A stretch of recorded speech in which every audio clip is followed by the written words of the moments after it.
Friends రాయడ్ గారి తాలూకా movie opening వచ్చాము. Food బాగా బాగుంది, సినిమా బాగా తింటామని మనస్ఫూర్తి కోరుకుంటున్నాం. అందరూ రాయడ్ గారి తాలూకా మూవీ చెప్తున్నాం. చాలా హ్యాపీగా ఉన్నాం. వైజాగ్ లో ఈవెంట్ లో ఉన్నాం.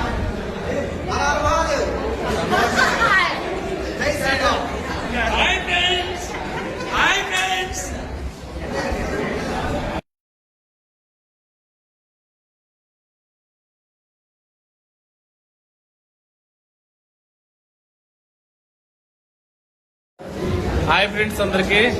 ఈరోజు మేము వైజాగ్ వచ్చాము. రాయుడు గారి తాలూకా వచ్చాము. కానీ మనోడు మాత్రం పొట్టరాయుడు తాలూకా, మన విజయవాడ. ముక్కలు అయిపోవాలి. అక్కడికి వెళ్తే భోజనాల దగ్గర ఆల్రెడీ ముక్కలు అయిపోయినాయి. Okay bye.